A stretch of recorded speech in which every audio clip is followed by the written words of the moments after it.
చెత్త మీద పన్నేసిన జగన్ సర్కార్ ఆ చెత్తను తొలగించడం మరిచిందని మంత్రి సవిత విమర్శించారు. శ్రీ సత్యసాయి జిల్లా పెనుకొండలో వ్యర్థాల ప్రాసెసింగ్ యూనిట్ ను ప్రారంభించిన మంత్రి తమ ప్రభుత్వం చెత్త నుంచి కూడా సంపద సృష్టించగలదని చెప్పారు.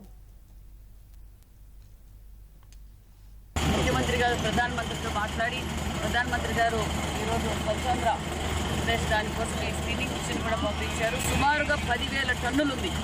ఆ 10,000 నెల రోజుల లోపల ఇవంతా ఈ చెత్తనంతా కంప్లీట్ చేసి సైక్లింగ్ చేసి ఒక ప్లాస్టిక్ ఉన్నదాన్ని కూడా వేరే ప్రాంతానికి తరలించి దాన్ని కూడా రీసైక్లింగ్ చేస్తారు.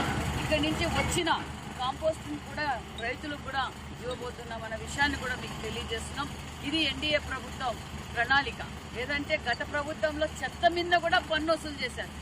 మరి చెత్తలో కూడా సంపద సృష్టించి ఈరోజు రైతన్నలకు కావచ్చు, పర్యావరణాన్ని కాపాడుకోవాల్సిన బాధ్యత ఎంతైనా మాకుందని తెలుసుకొని ఇలాంటి కార్యక్రమాలు చేస్తున్నామనే విషయాన్ని కూడా మీకు తెలియజేస్తున్నాం.